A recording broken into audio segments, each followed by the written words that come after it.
to all the spooks out there. Welcome back to another episode of Spine-ChillingChats, where every Wednesday we dig up the darkest corners of true crime, history, folklore, and the supernatural. I'm Ange. And I'm Amanda.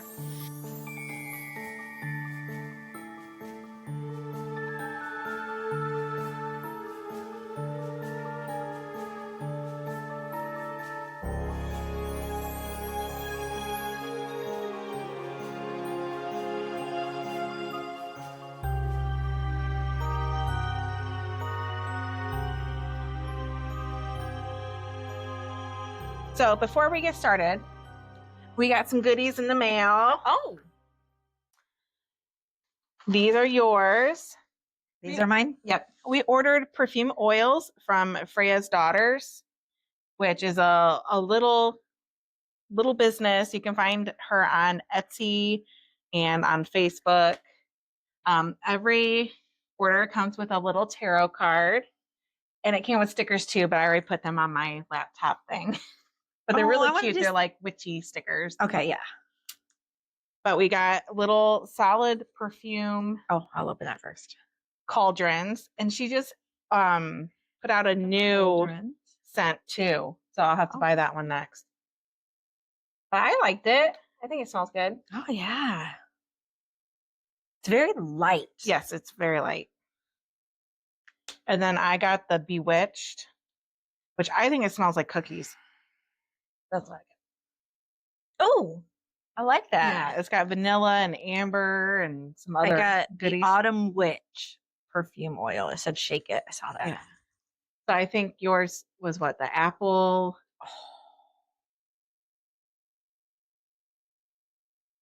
Oh, that does smell good. And then she usually puts in, 'cause I've ordered from her a couple of times, and she puts in a little sample of another scent. And this is the Taurus. And I think it said it was patchouli, lilac, something else, I think. But it was really, really, really light. If it's patchouli, you really can't smell the patchouli on it. But you can smell, like it's hard to smell with this. Other scents. Yeah. Yeah, you can smell a little bit. Mm-hmm. I think I smell the lilac the most. Yeah. Oh, thank I just you. wanted to show our little goodies we got.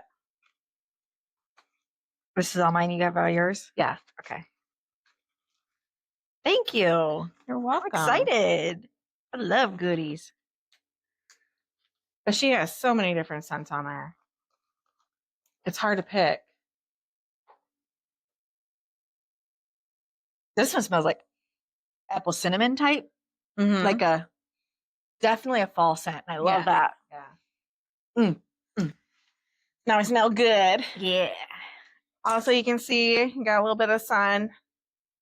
I did too, but I didn't burn. I did burn at first, but then mine turned into a tan. Well, yeah, because she's got that Puerto Rican skin. Puerto Rican. I got my white girl skin that burns. But I'm either a sickly little say Victorian child, white, or I'm burnt to a crisp, or I'm peeling from being burnt to a crisp. Yeah. So fun times. So we're continuing with Arkansas, as we're in our Arkansas state. Arkansas month. And Arkansas might be called the natural state, but tonight we're not talking about the beauty of the Ozarks or the charm of small town life. We're peeling back the veil on the shadowed corners where history lingers a little too long and the dead refuse to stay quiet. From the grand halls of the Crescent Hotel, dubbed America's most haunted hotel, which I wonder who dubbed it that, because I feel like every place says they were the most haunted hotel. Yeah. To the tragic romance still echoing through the Allen house.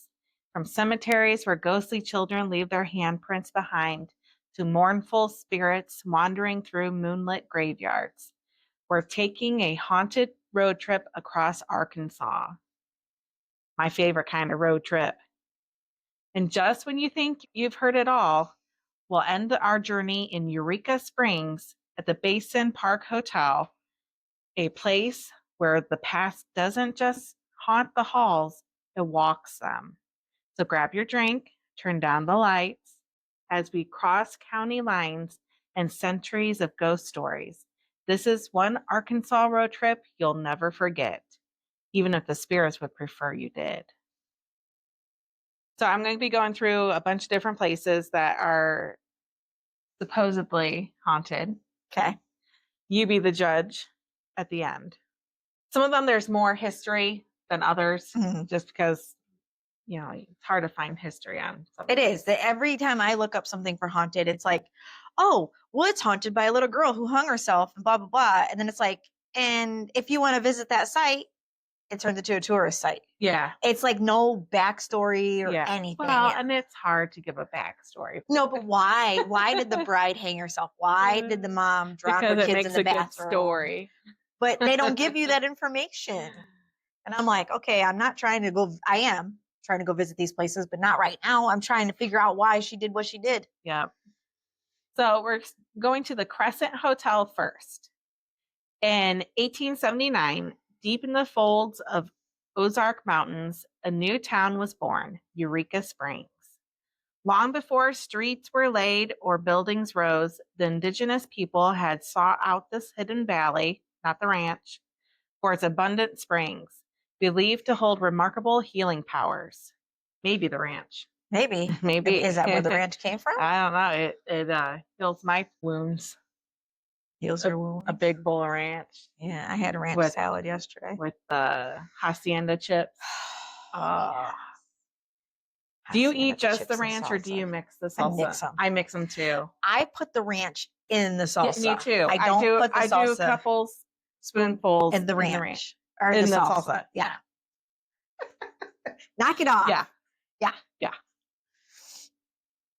Here in the shadow of rugged cliffs and beneath the canopy of lush forest, they found waters that soothed and restored. I could use some of that. Me too. Okay. So I'm going to let you guys know. If I keep turning my neck and cracking it, it's because it's raining here and it fucking sucks. Her bones. The rain, it hurts her bones. Hurts my bones. I'm so old. But I went to jump into my car trying to get from a dry place that has no gutters on it yet, falling off of a roof, into my car because I parked close. And when I did that, I didn't duck my head low enough and I busted my head and it like pushed everything. So like my neck hurts, my head hurts. I have a headache. I took a pill. I took one of my migraine pills. That's not going to help my neck. So just don't think I'm being weird because I'm always like, well, they already think that. Oh yeah, you guys already think I'm weird, but like I'm not. I don't have some new weird twitch or something. So I just hurt my neck. Leave it to me, right? Mm-hmm. So don't think anything of it. I'm all right. I'm not being that weird today. When word of these miracle springs began to travel, it spread like wildfire. Travelers came from far and wide, some desperate for relief from illness, others seeking a place where nature seemed to work magic. Almost overnight, the quiet wilderness transformed into a bustling community. By 1880, more than 2,000 houses stood where there had once been only trees and streams, and the population swelled to over 15,000 souls. No, I understand we need places to live, but I just hate seeing forests getting torn down. Like you're just ruining nature. Yeah, like can't we just live in the trees? People build tree houses or something. Yeah, but that's damaging the trees too. But at least they're still there. I've seen some of those tree house hotels. I want to go there so bad. I've seen them too. I love them. One man who saw the town's promise was Governor Powell Clayton, a visionary determined to shape its future. Partnering with the Eureka Springs Improvement Company, he set out to turn this mountain settlement into a thriving destination. Clayton knew that for the town to truly flourish, it needed a lifeline to the outside world. That lifeline came in the form of the Frisco Railroad, which wound its way into Eureka Springs and brought with it a surge of visitors, commerce, and opportunity. With the trains came the wealthy, men and women eager for both the health benefits and the charm of this mountain retreat. The improvement company decided the town needed something grand, something that would stand as a symbol of elegance and prosperity. In 1884, work began on their answer to that vision, the Crescent Hotel. Bum, bum, bum. I wonder why they named it the Crescent. You think they built it under a crescent moon?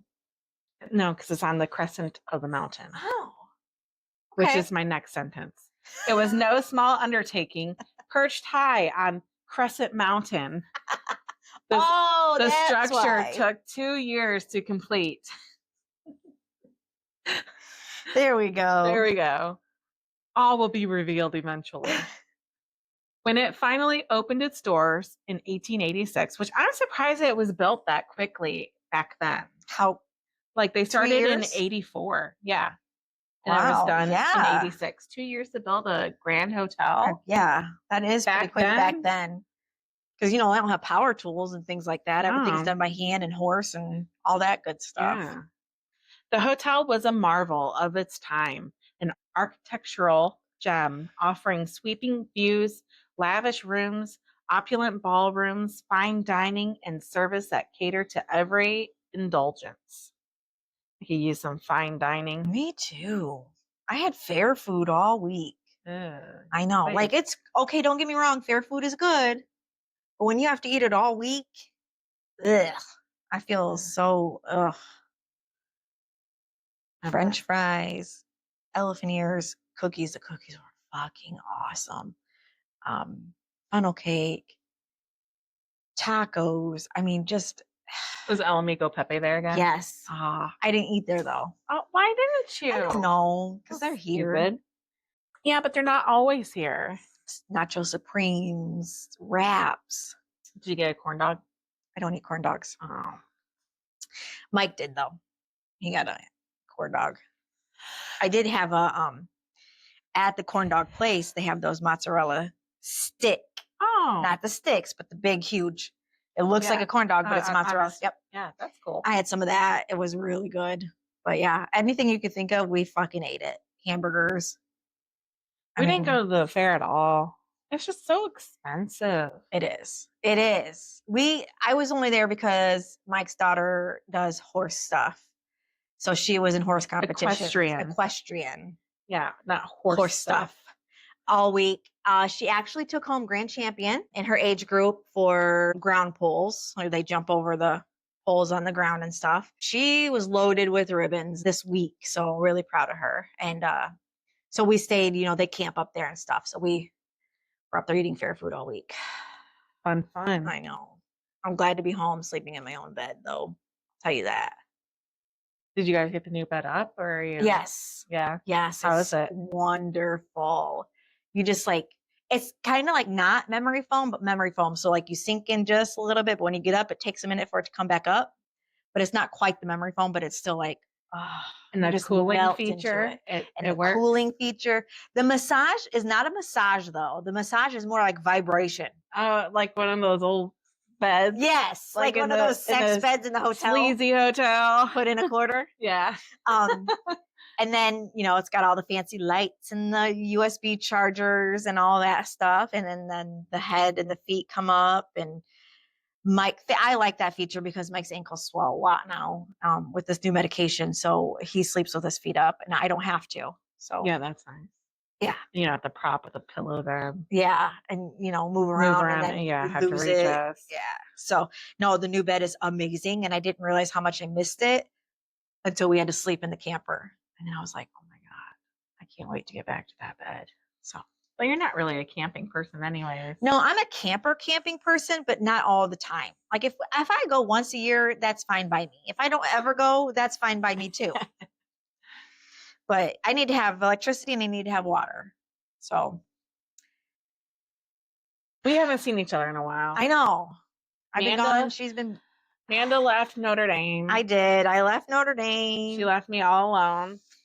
So we haven't talked because I've been busy with the fair stuff and my new job. I'm working at a school again as an instructional assistant, which I love. And Ange gets up and goes to work at 4 a.m. and I don't get up that early anymore. But also I've been busy with fair and she's been, working at 4 a.m. So So sorry if we sidetracking. break off here. Yeah.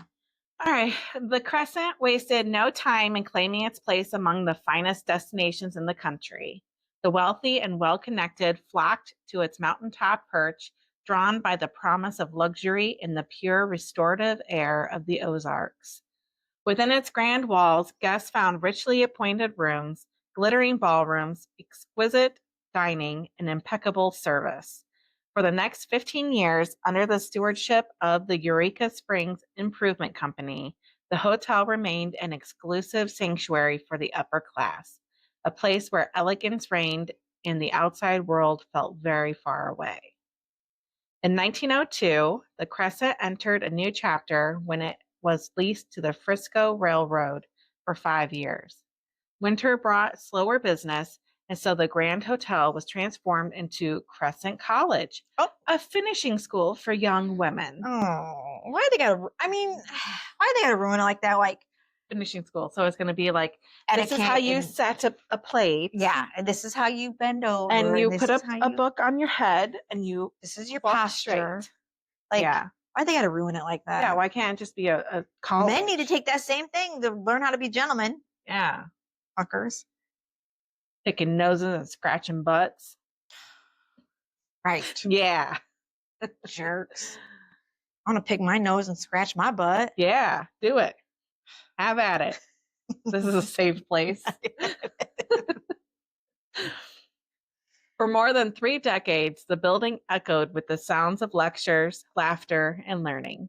The college earned a sterling reputation for its broad curriculum and dedication to nurturing confidence and independence in its students, drawing young women from across the nation. How are they going to teach independence when they're teaching you how to take care of a man and depend on a man? I don't know. Whatever. I mean, Whatever that's what I'm assuming college. a finishing school is. Yeah, that's what I think. Like how to maintain a house. How to be a proper lady. How to be a proper lady, a proper wife. Yeah. How to take care of your man, like serve him dinner and fold napkins and do laundry and clean the house. Like, whatever. Not about that life. When it closed its doors in 1934, it left behind a legacy of education and empowerment that remains a cherished part of the hotel's history. On February 21st, 1925, ownership passed to Claude Fuller, former mayor of Eureka Springs and U.S. Congressman, and Albert G. Ingalls, the city's mayor at the time. Then, in 1937, the hotel fell into the hands of one of the most infamous figures, Norman Baker. Baker was a showman, a self-proclaimed healer, and a fraud. Declaring that he possessed a cure for cancer, he converted Sign me up. He converted the Crescent into the Baker Cancer Clinic. He rejected conventional medicine, favoring his own unapproved methods, and promoted his treatments with the flair of a carnival barker. Already wealthy with his earlier ventures, including the Madame Pearl Tangley show and his air caliphone invention, Baker renamed the hotel the Castle in the Air and used radio broadcasts to lure patients with the promise of recovery without surgery. The American Medical Association denounced his methods, and in 1940, federal authorities brought him down. Convicted of mail fraud, Baker was sent to prison, but not before leaving his mark on the building. He redecorated the hotel in shades of lavender, installed a secret staircase for quick escapes, and worked from a 6-sided desk to manage his 6 separate business ventures. Okay, I can get down with the lavender and I can get down with the secret staircase. I don't know. I think decorating it all in lavender would be too much. I don't know. Orange is my favorite color. Purple is my next. So I think I can get down with that. I think less is more. Like have a little pop of purple here. I think like maybe have more. White with some purple. Yeah, like let's keep it classy. By 1946, the Crescent was in new hands again. Herbert A. Byfield, John R. Constantine, Dwight O. Nichols, and Herbert E. Shutter, who began restoring the hotel's grandeur. Partnering with the Frisco Railroad once again, they created all-inclusive vacation packages that brought tourists back to Eureka Springs, offering scenic train rides paired with luxurious stays in the historic hotel. In 1967, faulty wiring sparked a fire that destroyed the penthouse and much of the fourth floor. Renovations followed, and by 1970, the property was owned by Resort Enterprises Incorporated, with Nichols as the sole proprietor. In 1972, Crescent Heights Developments Incorporated, led by Dr. and Mrs. Sam H. Corey and Mr. and Mrs. Robert Fagans, took over, determined to restore the hotel while adding modern amenities. It was during this period of renewal that the first reports of ghostly encounters began to surface. By 1980, Riverview Management of Arkansas Incorporated had assumed a general partnership, ushering in a lively chapter of events, a sold-out Willie Nelson concert in 1985, and a keynote address by the then Governor Bill Clinton at the Chamber's annual banquet. In 1988, the hotel changed hands again, eventually landing with Gary and Carol Clausen. But alongside its history of grandeur and reinvention runs a parallel story, the Crescent's reputation as one of the most haunted hotels in America. According to legend, in the 1880s, while the hotel was still under construction, an Irish stonemason fell to his death in what would later become room 218. Known to staff as Michael, his mischievous spirit is said to slam doors, lock them without warning, and even appear as disembodied hands reaching from the bathroom mirror. Oh my God, that'd be fucking awesome though. Just some hands coming. No, that would freak you the fuck out. Freak me the fuck out. No, I'm not saying it would freak me out, but I think it'd be fucking awesome. Be like, yeah, that just happened. I'm scared to shit, but like, yeah, did that really just fucking happen? Why you gotta do it in the bathroom where, you know, people are already being vulnerable? Right. Well, that's not cool, Michael. It's always Mike's fucking. It's always Mike's fucking Mike. Guests often request this room in hopes of experiencing its famous paranormal activity. The Crystal Dining Room holds its own ghostly legends. Staff have reported Christmas trees mysteriously moving across the room overnight, chairs arranged in circles, menus scattered on the floor, and apparitions of Victorian attire gliding across the dance floor. One waitress claims she saw a bride and groom reflected in the dining room mirror. The groom turned to look at her before they both vanished. She never returned to work. She's like, nope, I'm out. She noped out of there See, quick. but, when it's something like that, like, I could handle that. Yeah. As long as they're not being malicious or whatever. Right. I think I wouldn't, like, leave working if they're someplace trying to hurt, I would not come back. But yeah, something like that. That's probably more of a residual haunting, I would assume. Yeah. So spirits are believed to be remnants from Baker's Cancer Hospital. Baker himself is said to roam the lobby, dressed in his signature purple shirt and white linen suit. A spectral nurse is often seen pushing a gurney in the old morgue area, where Baker's autopsy table and walk-in freezer still remain. Oh. I'd go down there and see that. Yeah, that's where I would hang. Yeah. Room 419 is said to be home to Theodora, who introduces herself as a former cancer patient before disappearing. Oh, so she talks. Apparently. Or maybe she just looks like it. Looks like a Cancer patient, yeah. So, longtime cook Steve Garrison recalls seeing a young boy in knickers skipping through the room one morning, and on another day, pots and pans inexplicably flying from their hooks. Tour guides tell of guests tucked in by unseen hands and of a man in all black Victorian suit who escorts visitors to rooms they later discover they were never assigned. So they got ghosts working. I hope there's some labor laws here. If I have to work when I'm dead, Man, I'm fucking out. I'm not gonna dying. be pissed. Can you imagine me scrubbing toilets for eternity? Oh, That would suck. That would absolutely suck. that would be awful. Today, the Crescent Hotel stands as both a monument to Eureka Springs' golden age and a beacon for those drawn to the supernatural. With its sweeping mountain views, grand Victorian charm, and a guest list that seems to include as many spirits as living visitors, the grand old lady of the Ozarks continues to offer something for everyone, whether they come for the history, the luxury, or the ghost stories whispered in its halls. Here are some real life stories I found on Reddit. So Lantern329 posted 2 years ago. My wife and I went here a year ago. Beautiful place. I had 2 experiences. We stayed in the most haunted room in the hotel for 2 days.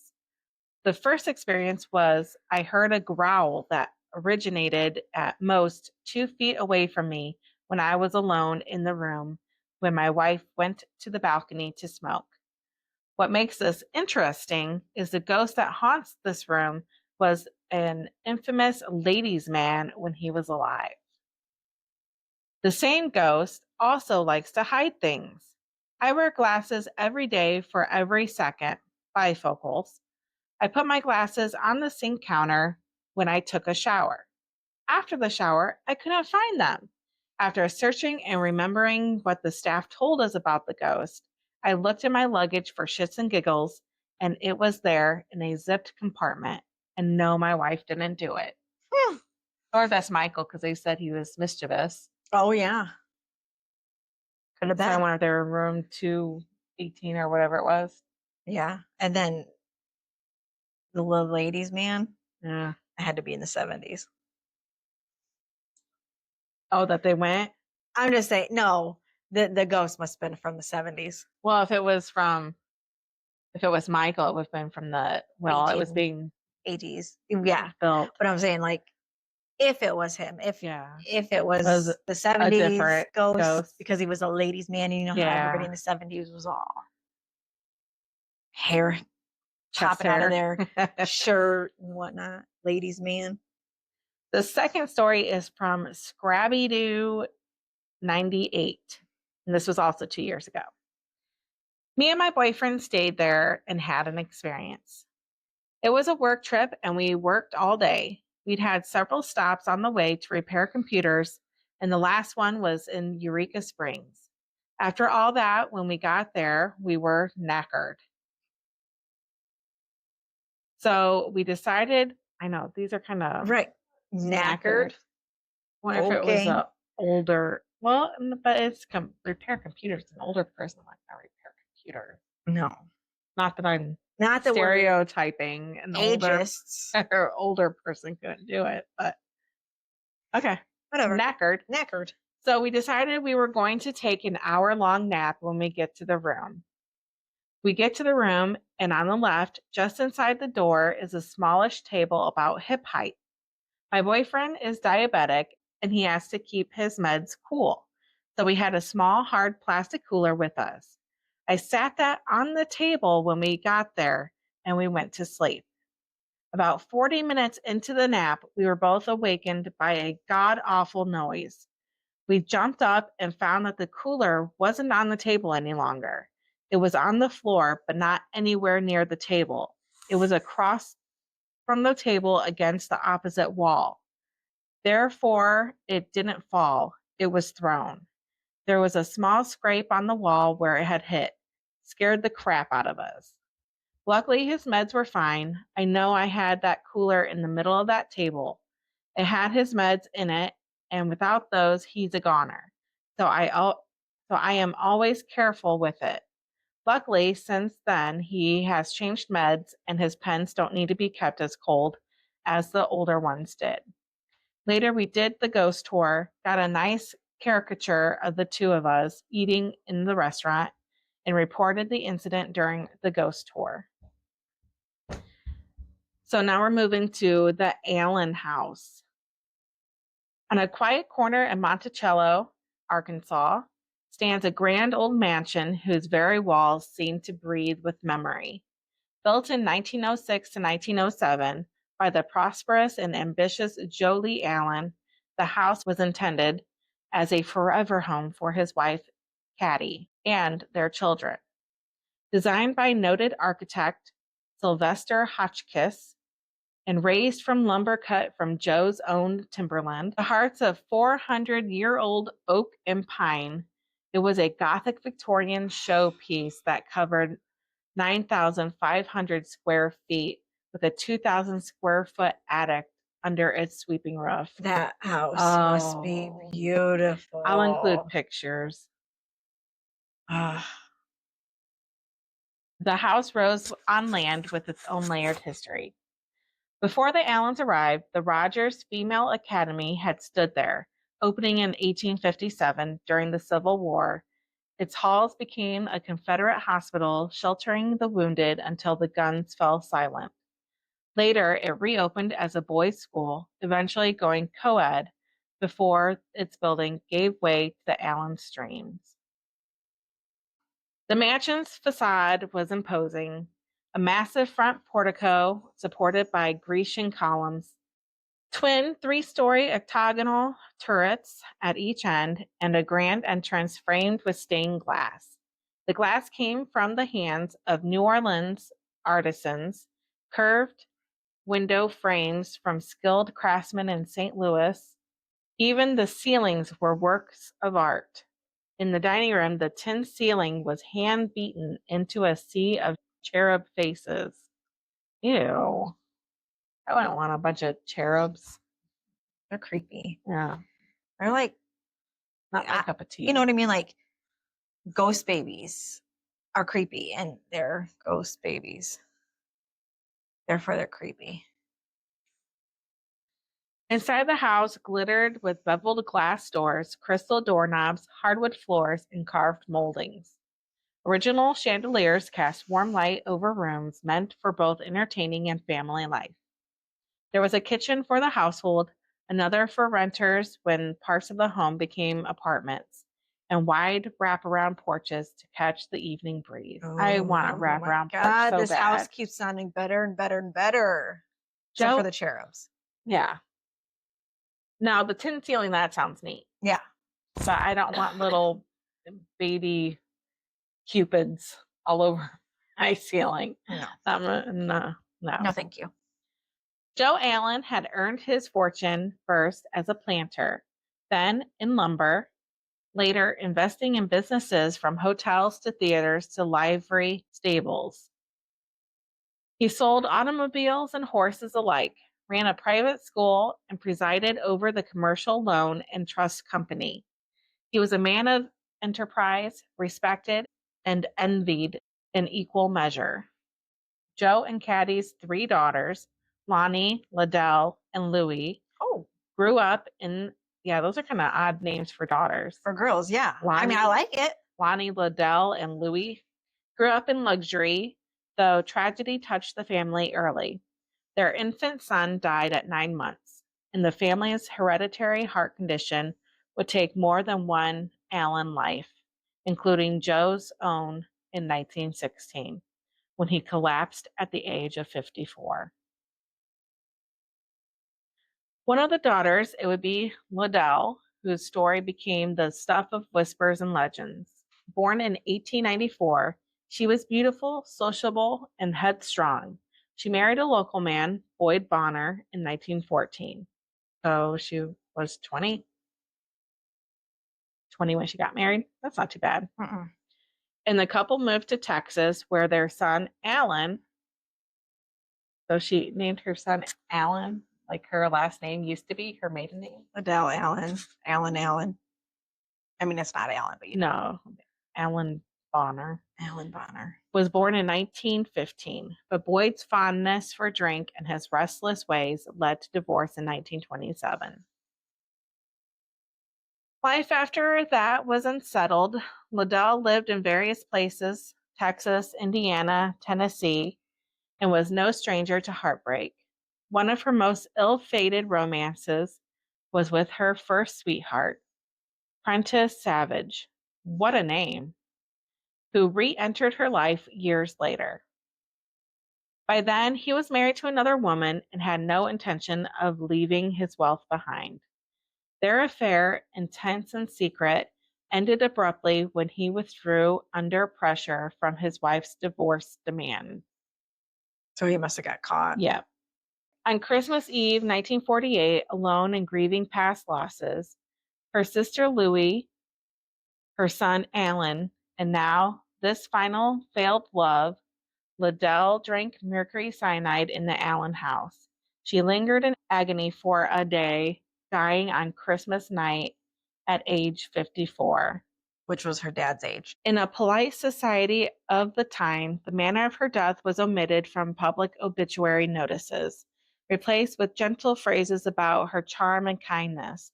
But inside the Allen home, her mother sealed Liddell's bedroom as it was, a silent shrine that would remain untouched for nearly 40 years. After Cattie's death in 1954, That number is creeping me out. 54. Is creeping me out. That's not a lucky number for them. The mansion was divided into apartments, and that is when the hauntings began in earnest. Tenants spoke first of shadows. A woman in a long gown would appear in the upstairs window, the very one belonging to the sealed bedroom. She was often seen standing still, her face pale and watchful, as if waiting for someone to come up the drive. Those who lived in the house claimed the figure could be glimpsed in mirrors and glass panes when no one was in the room. The sounds came next. At night, footsteps echoed across the hardwood floors, moving from room to room, pausing just outside the bedroom doors. Soft sobbing could be heard from the upper floor, low, almost muffled, as though someone were crying into their hands. And there was the laughter, light, almost girlish, drifting down hallways and vanishing before anyone could find the source. Objects disappeared, only to reappear in strange places. A hairbrush tucked into a kitchen drawer, a man's tie looped around the banister. One couple renting an upstairs unit swore they closed their closet door one evening only to hear a woman's giggle from inside. When they opened it, nothing was there, but the scent of rose perfume lingered in the air. The police were called more than once by frightened tenants, certain that an intruder was in the house. Each time the house was found empty. Doors that had been locked stood wide open, and once a bedroom light was found burning through the electricity that the room had been shut off years before. When Mark and Rebecca Spencer bought the home in 2009, they were aware of the stories but skeptical. That changed within weeks. Mark began to see movement in his peripheral vision, a skirt sweeping past the doorway, a figure lingering in the parlor only to vanish when he turned his head. Rebecca awoke one night to the sensation of someone sitting on the edge of her bed. In the morning, the mattress still bore the impression of where the weight had been. The Spencers kept... So it stayed there? Apparently. Maybe they were still sitting there all night long. Yeah, maybe. The Spencers began keeping a log of their experiences. Later, working with paranormal investigators who captured disembodied voices on audio, some calling Liddell's name, others whispering unintelligible phrases. A photograph taken during one tour appeared to show a woman standing in the mirror, watching from behind a group of guests. Through these encounters, the Spencers came to believe that Liddell was not alone in the house. There seemed to be others, perhaps her parents, perhaps her son Alan, perhaps even children from long before the Allens lived there. One investigator reported the laughter of 3 young girls at play, though no children were in the home at the time. I wonder if it was like a residual of them as Kids. Yeah, I was just thinking the same thing. the girls playing The girls together. playing as young kids. Today, the Allen House stands as both a historic treasure and one of America's most storied haunted homes. On quiet nights, some say you can still hear the slow creak of footsteps on the stairs or see the pale flicker of a figure watching from the turret windows. Whether drawn by grief, love, or the comfort of familiar walls, the spirits here do not seem ready to leave. And for those who visit, the line between past and present is perilously thin, as if the Allens have only stepped into another room and might return at any moment. That was, I think I could stay there. Yeah, I could stay at any of these. Well, yeah, but I'm saying like, yeah, But I don't get the vibes like you get, so I think I could stay there. it doesn't sound like anything's malicious there. So No. yeah, as long as it's a cool place. And it sounds like it's beautiful. I'll have to Oh my post gosh. pictures so everybody can Sounds see. amazing. The Weeping Well of Avon Cemetery is next. In the heart of Avon Cemetery in The queen, the queen over there. There stands an old stone well, its mouth dark and still. By day it is easy to pass without a second glance, but when night falls, locals say it becomes something else entirely. They whisper that if you're daring enough to approach the well after dark and drop a stone into its depths, you won't just hear a splash of water. Instead, a thin, heart-wrenching wail will drift back up to you.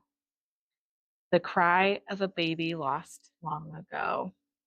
Oh, that hurts my heart. The story begins long before the cemetery claimed this patch of earth.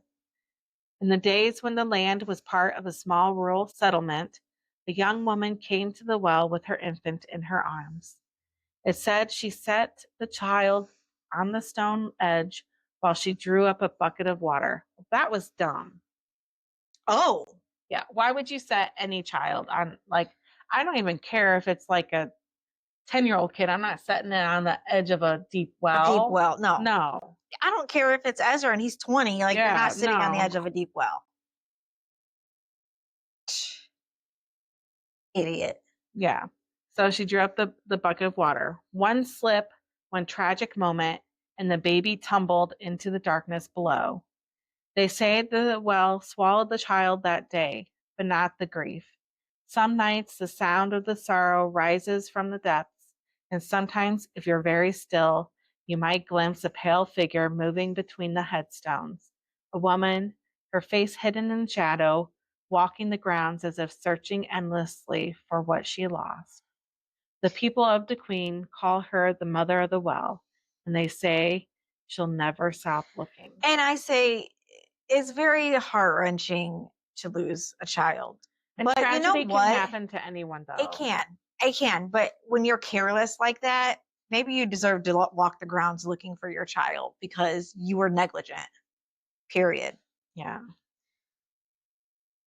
I wonder, like, how did she get it? Did they retrieve it? I don't know. That's what. Who knows? This is the Watchers of Liberty Baptist Church Cemetery. In Batesville, the Liberty Baptist Church Cemetery rests quietly under the shade of old trees, but those who linger too long among the stones say the dead here do not always stay silent. On certain nights, the church itself seems to watch you. In the upper shadow, an old woman can sometimes be seen, her form faint and silver in the moonlight. She rocks slowly in a chair that no one remembers placing there.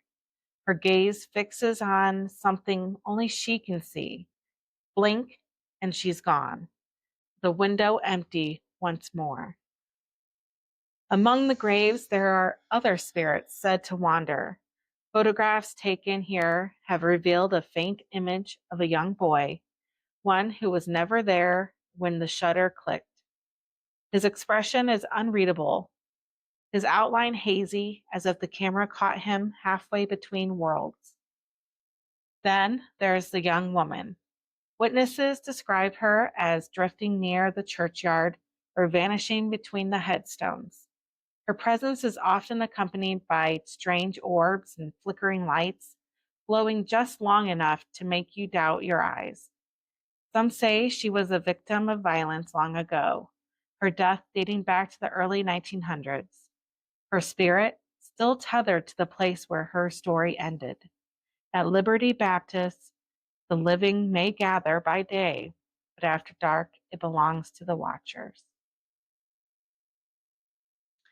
This is the Mount Holly Cemetery, Little Rock's Westminster Abbey of Arkansas. Mount Holly Cemetery in Little Rock is a place where history and hauntings walk hand in hand. Beneath its ancient oaks rest politicians, war heroes, and artists, but some seem unwilling to stay put. Visitors have claimed to see shadowy figures in tattered Confederate uniforms, silently patrolling the grounds as if guarding their posts. Others have spotted the proud silhouettes of indigenous people, warriors, their steps soundless in the grass, their eyes fixed on something distant and unseen. Strangest of all are the restless stones.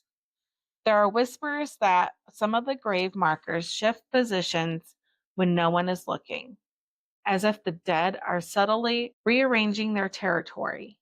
And in the quiet of dawn, when the city is still, a haunting melody drifts through the air, the soft, mournful notes of a flute, played by hands that have long since turned to dust.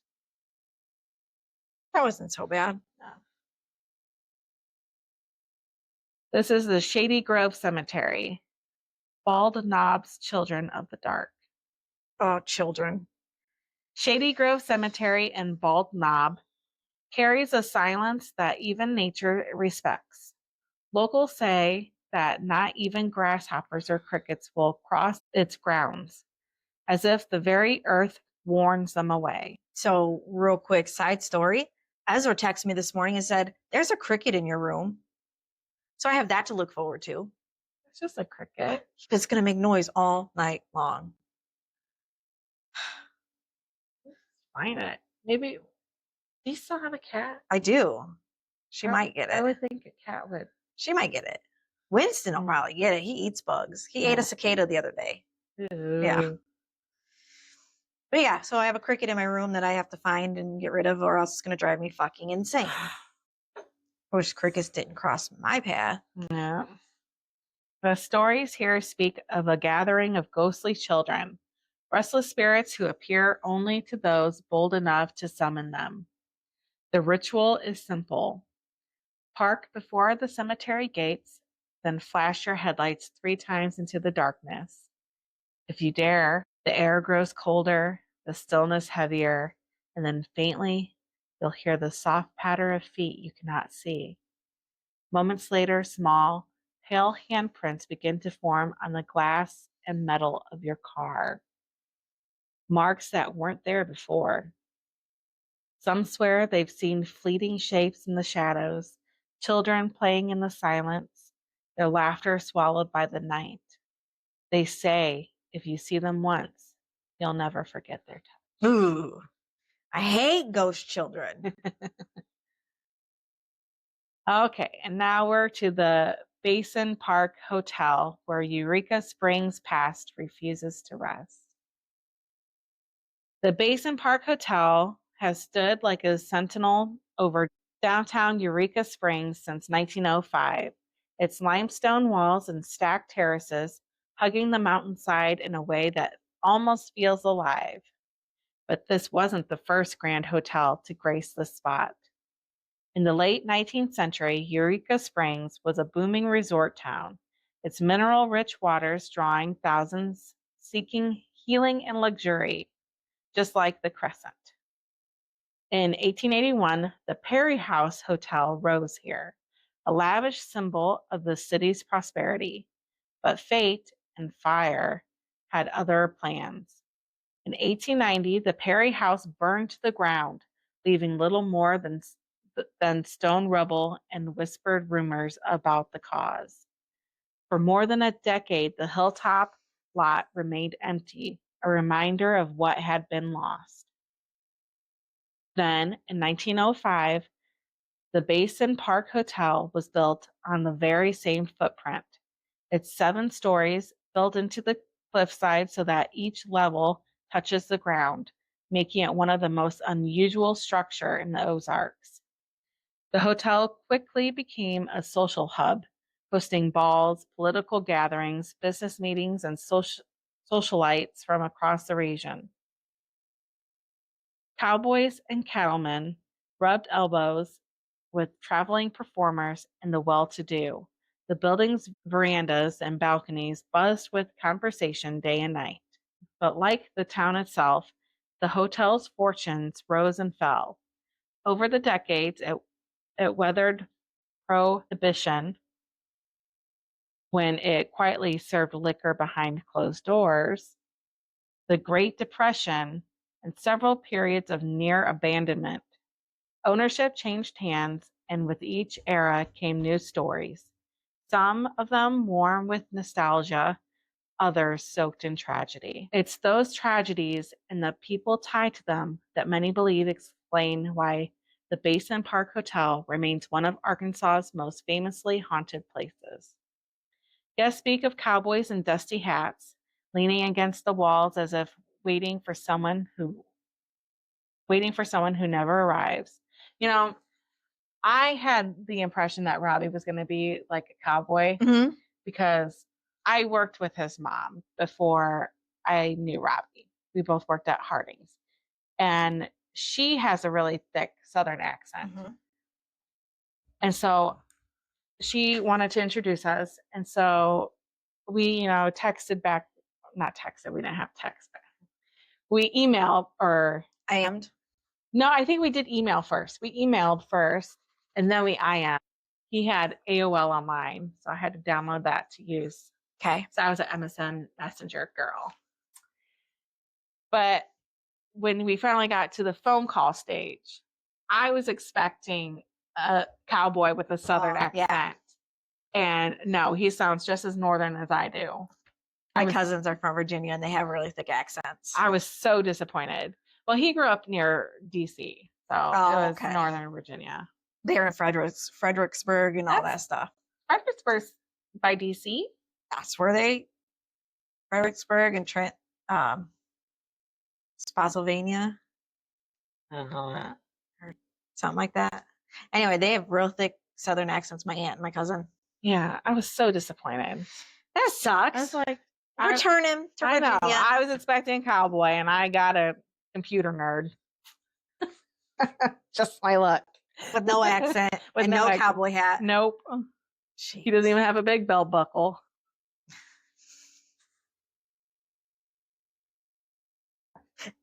That was not... I didn't mean it like that. That was not what she meant. No pun intended. I was literally talking about belt buckle. Good grief. Poor Robbie. Poor Robbie. Robbie's going to be like, thanks. You said a small pee-pee. It's got a small belt buckle. It's average. It's an average belt buckle. It's an average belt buckle, you know. It doesn't stick out too much, but when it gets excited, it's enough. Sometimes it catches on things, you know. Big enough to catch things. Ooh. Anyways. All right, that turned dirty real quick. The woman in white glides silently through the upper floors, her pale gown trailing behind her before she disappears into the walls. On both of, well, at least this is like the end. Robbie only listens to like the first half usually. Oh, okay. So he won't even hear this. He won't know. Both of Robbie, I'm sure it's good enough. It gets the job done. Right. You got a child. You're good. On both the first and highest floors, 3 little girls, forever cheerful, have been spotted playing, their giggles echoing in otherwise empty corridors. Room 310 is where the activity is most concentrated. Here, legend holds that Charlotte and her daughter, Sarah, once stayed until a tragic fire claimed their lives. Sarah's small footsteps have been heard pacing the carpet, and Charlotte's sorrowful figure has been seen standing over sleeping guests. Another presence, thought to be John Chisholm, That's what I would say. Chisholm, the famous cattleman tied to the Lincoln County War, is said to linger in the same room, bringing an intense, watchful energy. On the main floor, a spirit named Bobby has made her presence known. Her story linked to World War II era and a jealous lover's rage, a tragedy that seems to have imprinted itself onto the very air. Paranormal investigations have captured strange phenomena, unexplained knocking in empty rooms, moving shadows with no visible source, the lingering smell of cigars and cigarettes in strictly non-smoking areas. And during one investigation in room 310, 10 out of 11 EMF meters lit up at the same moment, as if an unseen presence swept through the group. Well, they probably were setting each other off. That's what I was thinking. You got 10 of 11 of them in there. So it triggered. Yeah. And the skeptical over here. Hey, you were thinking the same thing. I was. Because I witnessed it at the mansion. So, yeah. Today, the Basin Park Hotel remains a beloved piece of Eureka Springs history. Guests still sip drinks on its balconies, dance in its ballrooms, and stroll its winding halls. But when the city quiets down and the mountains fall still, the past begins to stir. At the Basin Park, history isn't something you just read about. It's something you can still meet face to face. And there you have it. From hotel hallways where footsteps echo with no one in sight, cemeteries where the air is thick with whispers of the past, Arkansas proves it's as rich in ghost stories as it is in history. That was good. Yeah. I like those. I don't like the ghostly children. They creep me out. But those are some good stories, I feel like. And I feel like they tried to do a lot of backstory. Yeah. I was able to find a little bit. So yeah.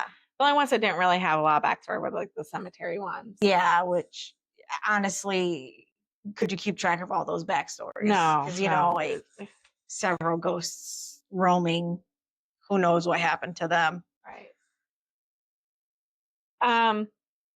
So this was our, is your next one still Arkansas? Or? Yes. Okay. So we have one more Arkansas and then we're moving to California.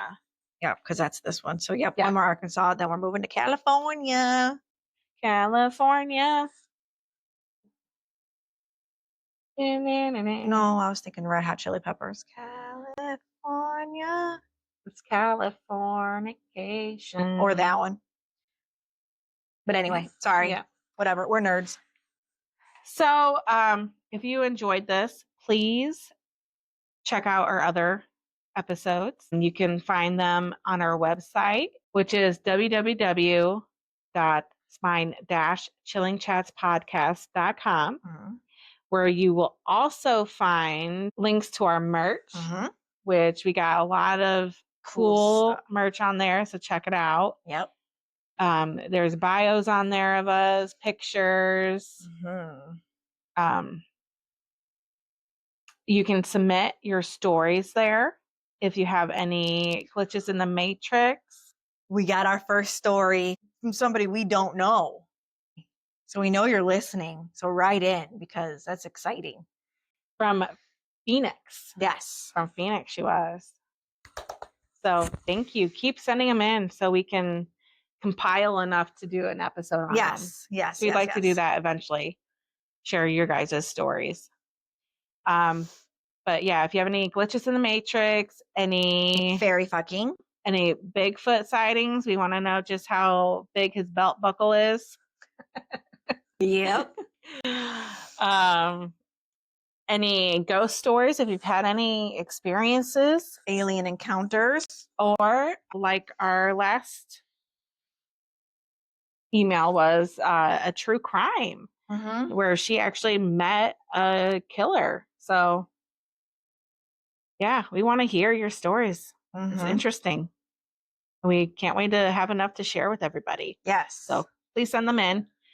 If you don't want to send them in through our website, you can email us directly at spinechillingchatspodcast@gmail.com. Mm-hmm. And YouTube, so you can see us yes, we're not just on these sultry voices on the airwaves. You can actually see our smiling faces. or our disgusted faces. 'cause Yeah, sometimes we have a lot of those. yeah. Depends on the Story. Facebook, Instagram, TikTok, any of the podcast platforms. So I think that's it. Yeah. So please like, comment, share, subscribe, follow, all that all stuff. the good stuffs. It really helps us out. So most importantly, please share with everyone so we can get out there. We really like doing this. Yeah. We have fun with it. Yeah. So please help a girls out. Yeah. Help some girls out. Help these girls out. I think that's it. And that's it. Yeah. See you guys next time. We hope you enjoyed this. We hope you come back. And most of all, we hope you Keep it spooky. Bye, guys. Bye.